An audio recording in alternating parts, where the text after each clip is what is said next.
and welcome to Africa Today. I am Esther Mokwariola. From filling out in long queues to thumbprinting on ballot papers, elections in Africa have become a regular political ritual in the course of a democratic process, often mixed with a mix of the good, the bad and the dramatic. Nigeria is already bracing up for one of Africa's most important elections, where unfolding events in the nation are only signs of political things to come. And so we ask, what are your thoughts on political developments in Nigeria ahead of its elections in 2019? You can join the conversation and share your thoughts with us on Twitter at TVCNewsNG. We take a report now, and Africa Today will continue. Welcome on board. The gradual build-up of youths at the Secretariat of the APC in Port Harcourt was an early sign of trouble. They are alleged to be supporters of Senator Magnus Abe, who in recent times has openly criticized his party, the APC, under the leadership of former Governor and Transportation Minister Chibuike Amechi. The crowd claims sensitive materials for Saturday's Congress were hijacked by party leaders in order to undermine the political ambition of Abe.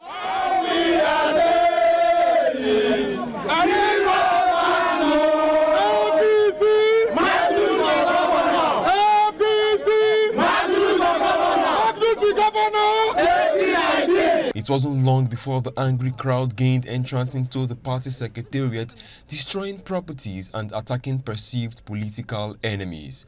Not satisfied with damage done to the APC secretariat, the thugs later began to attack journalists, many of whom barely escaped with their lives and equipment. Normalcy was restored. We further commenced the sale of the forms, and we have just ended the sale this night. At where now? At where? You sell the forms. You sell the forms. Do you sell forms? This is not for you. Stop it. Stop it.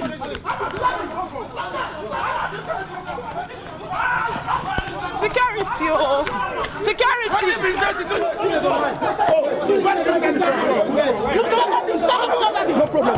For his part, Transportation Minister Chibuike Amechi has denied these allegations. A lot of people had complained about internal democracy in APC. So why are they running away from internal democracy? We have now agreed that, oh look, there's no leader of APC in Rivers State. Everybody is the leader of APC. So, but let's go and queue up to the candidates we want. As early as 6 a.m., I gathered the information that talks had taken over the secretariat of APC. So what a governorship candidate wants to do is that there should not be any Congress. So he took over the entire secretariat with talks that about 3 p.m. the police had to force themselves in to allow people to sell forms. Welcome back. In a continent where politicians are often bad losers, politics have the tendency to go from interesting to intriguing, grossly embarrassing to seriously laughable. And that was more or less the situation that played out recently, where APC World Congresses meant to show internal democracy was marred by controversies and violence in some cases. Well, let's bring in our panel of discussants now. Joining me via Skype, I have Dr. Sylvester Odion, Associate Professor, Political Science Department, Lagos State University, and also Dr. Uche Igwe, Doctorate Research Fellow, University of Sussex, United Kingdom. Good to have you on the program, gentlemen, at this time. Thank you. Now, let me begin with you now, Dr. Sylvester Odion. The World Congresses of the APC, from what we experienced, was laced with violence and disaffection among its members. Now, what do you think could have been responsible for the actions we saw earlier on? Well, essentially, the first point to make about politics in Africa and Nigeria, for that matter, is that politics is essentially warfare. It isn't about agenda of development. And so if you take that, for granted, you then look at the congresses. If you are familiar with electoral in Nigeria, at the level of the Congress, whoever wins, particularly the ESCO at the Congress level, would decide again who wins either the gubernatorial or the presidential elections, within that particular area, whether state, ward, or local government. That is the point. So people want to ensure that their own preferred candidates win, the Congress elections at whatever level. And once you have done that, you can be rest assured that you are going to coast home subsequently in the election, because you need the Congress ESCO, of course, to decide at the level of the primaries, eventually when candidates are being, selected to run, for positions and offices. That is the point. So, and as I said, politics, it isn't about development in this part of the world. It is about, grabbing power for power's sake, power for self-aggrandizement. So it's more or less power acquisition on the part of political leaders, so to speak, in this regard. Okay, let me quickly bring in Dr. Uche Igwe in this matter. Now, Dr. Uche, how do you see this affecting the unity of the ruling APC? Well, I think that what the professor said is partly true. But from the clips I just saw, and we all just saw, I think that it is important, regardless of the contest, that violence should be condemned. The fact that some talks, regardless of who rented them, went to the party secretariat and violently attacked the party secretariat must be condemned by all lovers of democracy. And also the fact that some journalists were affected, it's painful to me. I think that regardless of, whoever is contesting for power at what level, it must be condemned that we must make sure that we shun violence. So I join every lover of democracy to wholeheartedly condemn what happened in Rivers State. The attack on the secretariat is unacceptable regardless of who. And I think that it also shows us, the kind of negative signal, if you like, not only for the party, but for the individuals involved. I don't think, yes, it is important to contest for power, but it's not what our lives. And that Rivers State has really been on the radar, not for the best of things. So I think it's important that the political leaders involved must know how to go into the room and settle their political differences without taking to violence. So the violent part of it stands fully condemned by me, and whosoever that is supporting, abetting, such actions, must desist forthwith for the sake of our democracy and for the health of our democracy, and also for the welfare of Rivers State and Rivers people. Now, you just mentioned democracy here, which is more or less what we are looking at in this today's episode. How can we internalize democracy in our country, starting from the ward level to state and then to the national level? Well, I think that the first place to internalize democracy is within our political parties. I mean, I listened to the Minister of Transportation, and if he, as he spoke, is committed to internal democracy within the political parties, such pronouncements must be encouraged at all levels. Internal democracy in the political party is very critical because the emergence of the right candidate, is the beginning, like the former speaker said, of everything that will happen with the elections. If candidates are transparently selected, obviously the popular candidate will emerge, and the general election will not be a do or die as it used to be. Right. So I think that we need to refocus on getting it right at the primaries. Right. Now, and Dr. Sylvester, all this whole news that the primary elections have been marred by violence here and there are not good signals for democracy. Indeed. So, Dr. Sylvester, do you share the same position as Dr. Uche Igwe, or do you think we can do much more to, ensure that our democracy is better, stronger than what it is now? I think it's made a very important point. Party, for instance, are the engine rooms of democracy. Parties. In Nigeria, we do not have parties that are ideologically, grounded, or based on clear-cut ideologies. We don't have them, and we don't have parties that have discipline, in terms of rules of engagement within the party, loyalty to the party. We do not have it. But above all, I think the most important thing is to talk about what I've often called, loyal opposition. the elites in Nigeria do not have a national consensus.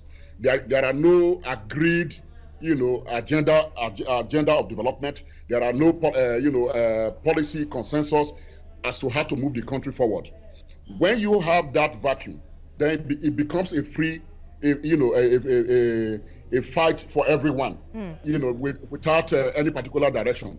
When you have a national consensus among the political elite, what happens is that you then have, in play what is called loyal opposition. You may oppose the government in power to the extent to which it deviates from the agreed principles or policy or agenda for national development, not on the basis of individuals or whether you like their face or not.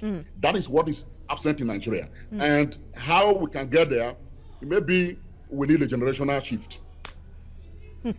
But let's look at this matter of reconciliation now, because it is part of what the APC is trying to do now under its leadership of Bola Tinubu, who was assigned by that duty by the President Muhammadu Buhari earlier on. How do you think the party can successfully unite itself, knowing that there is much more that it can grapple with, talking about the task ahead of Bola Tinubu at the moment? Well, I think that... Should I take that? Yeah, I'm asking you, Dr. Sylvester. Okay.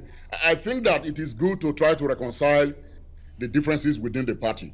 But I think that is a tall order for Senator Bola Ahmed Tinubu to do.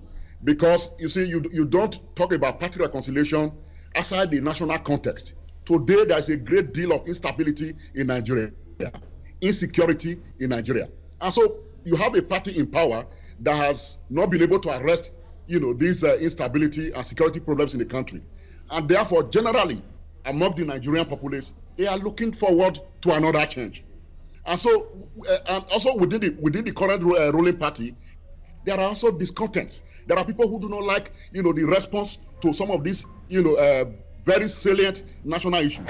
So, if you are thinking about reconciling that, then it is going to be impossible. And that is why people are already buying into the grand coalition.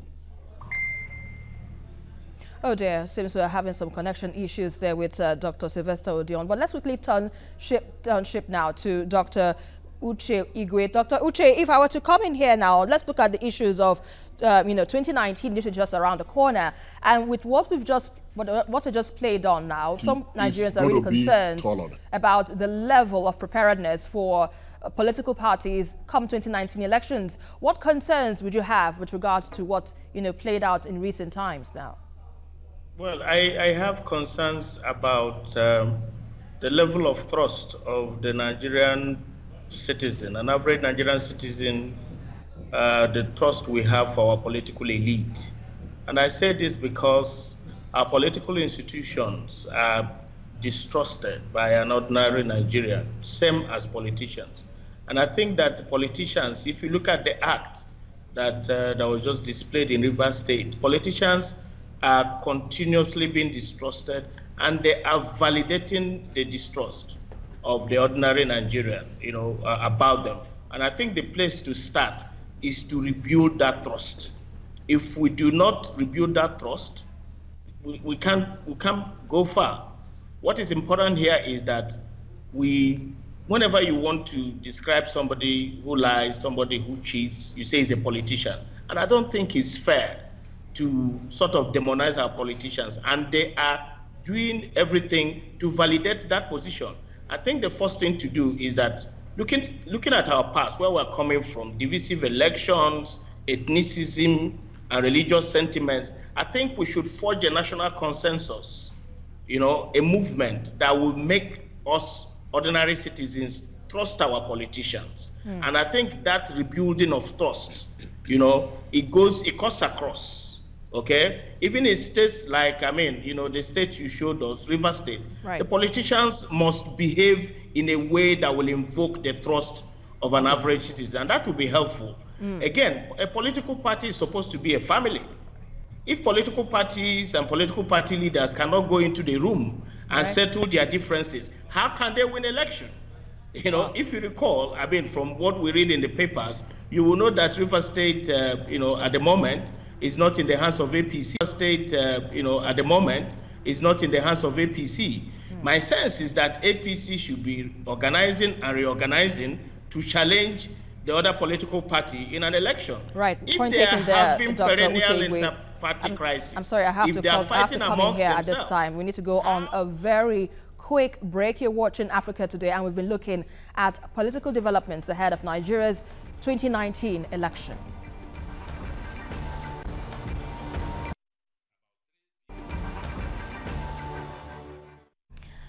Ahead of the July 14th gubernatorial poll, the rescheduled All Progressives Congress primary in Ekiti State is set to hold in 2 days' time, following an emergency meeting of the party's Southwest leadership and the National Working Committee.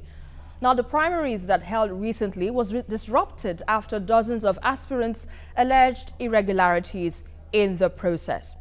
Well, I have in the studio with me Emeka David, a political analyst and social commentator here in Lagos. Good to have you joining us at this time. Indeed, what happened over the weekend to many came as a surprise. But what were your thoughts when you saw that happening between, in APC, in the party particularly, as it held its congresses and the primaries altogether? Well, I was not really very surprised. Why is that? That can come as a shock to people.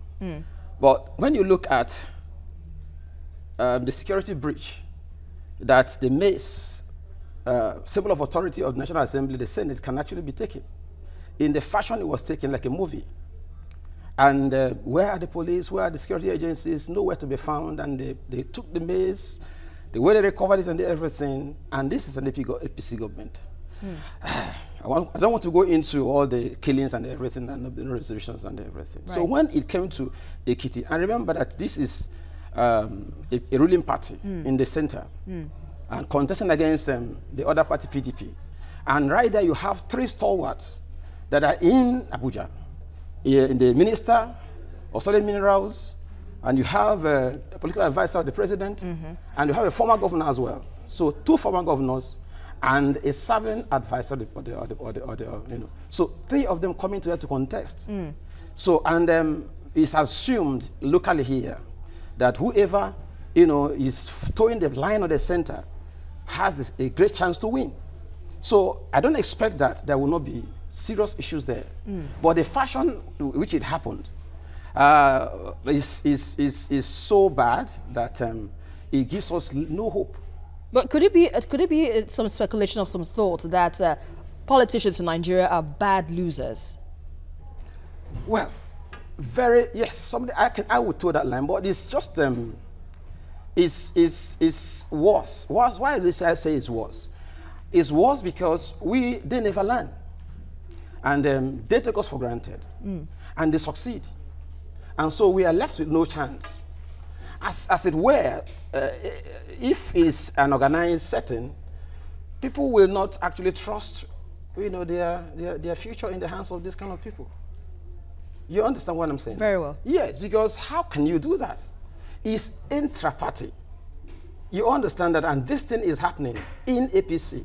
But I see that it will cause some, after the end of these primaries, of course, that people will be aggrieved, some will leave, and all kinds of things will happen. Okay, now let's quickly get the thoughts of Dr. Sylvester Odion on another particular matter, still on the politics, evolving around the APC and, of course, Nigeria particularly. Looking at this whole development, so to speak, Dr. Odion, how do you think this would impact the level of preparedness, for all political parties ahead of the 2019 elections? Let's look at the APC. Do you think they stand a chance now to, appeal to the people that they are ready to serve? Don't forget, currently you have a populist leader in Ekiti State, for example.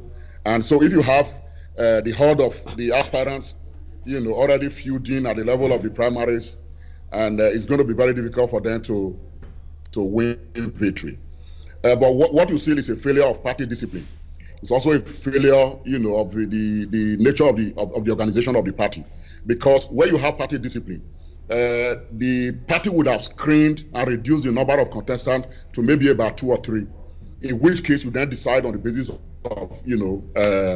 first past, the post majority, the person to win the majority of the vote, becomes the party representative. But I think, generally, if you have feuding within the ruling party, it is going to tell on their electoral fortune come 2019. Right. There's nothing you can do about that. That's the point. Point taken there, Dr. Sylvester. Let's quickly get the thoughts of Dr. Uche. Dr. Uche, let's look at the opposition now. Let's look at the opposition and their chance of, taking over power in 2019, because according to what we see, they seem, more or less ready to, be on a clean slate with the elections with the primaries held in Ekiti State, which saw a candidate finally emerging and without any violence or what was encountered in the APC. Do you think the party stands a good chance, that's the PDP now, to come back in 2019? Well, I think that if they have managed to, pull off transparent primaries, that's a good signal. And for APC not to have managed to pull off theirs is a bad signal for them. Also, like the professors spoke about the leader who is there. The leader has got a kind of style that sort of appeals to the people. So I think that the possibility of victory for the PDP, in my view, is there. But I think also that it all depends on how APC responds in trying to settle their internal issues and also bring a different narrative. Because as far as we're concerned, PDP is the party in power, and you cannot discount the power of incumbency in Nigerian politics. So it depends on how quickly, APC will resolve their internal differences and bring, of course, a popular candidate who will be either as popular as the governor, incumbent governor, or more popular. And also the kind of narrative. What are they bringing on the table differently? What are they saying differently? If they do not bring that very quickly, again, there are others who will say that, because APC is at the center, and of course in other southwest, states, it could have an impact. Yes, it can have an impact only if, the APC in Ekiti State can resolve their issues very quickly. For me, if you put it on a scale, I still do 60-40, 60 for the party in power and probably 40 All right, point for the taken opposition. now. Point taken. Let's quickly get your thoughts now, Mr. Emeka. What mechanisms do you think should be put in place to ensure that elections held in Nigeria in 2019 is free, fair, and credible? Well, I think the police and the security agencies need to be, I just have wished, because as we speak now, everything is on the center. So that's why I say I'm a little bit skeptical about that, because it's like, what's this man at the center, their biases and their desires and their wish will have trickling down, because they control the security agencies. Because these people were there when the talks came in, and nobody was arrested. They just did everything they did. And everybody was seeing that in the TV and all that. Right. So for me, I think the police will have to up their game. And today, the IGP is being invited by the Senate, is not responding severally, embarrassing our democracy. So it leaves me with no hope. But I think if we are going to have anything like a free and fair elections, the APC as a party will need to actually come to themselves and advise themselves. Because if the PDP played the game the way it's going now, I don't think they would have come to power. So they should come to respect the people of Nigeria, right, and try to give us something desirable and play this game by the rules. Look at the way the PDP conduct themselves, the PDP in the Ekiti primaries. Look at what happened. One of the contestants stepped up for another contestant. You understand that? And was still free and fair to the extent that the losers themselves adjudged the process free, fair, and fair. Right. So I think the political elite in the APC must allow the security agencies to do their job. All right, that's a fine place to leave it at that at this point now. Thank you very much, Emeka David, political analyst and social commentator, for your thoughts, as well as my guest via Skype, Dr. Uche Igwe and Dr. Sylvester Odion. Thank you very much for your contributions on the show. Politics in Africa continues to come of age, with the more conscious electorate caught up at the center of a game featuring democratic contenders and political pretenders. Now, ahead of Nigeria's election in 2019, the countdown continues, and the next chapter looks unwritten, with history reminding whom it may concern that position belongs to the privileged, but power definitely belongs to the people. And that is our package for today. But don't forget to join the conversation on Twitter @TVC News NG and Follow me for updates around Africa at Esther TVC News. Until the next one, I am Esther Amokwariola, and always remember, Africa can only get better.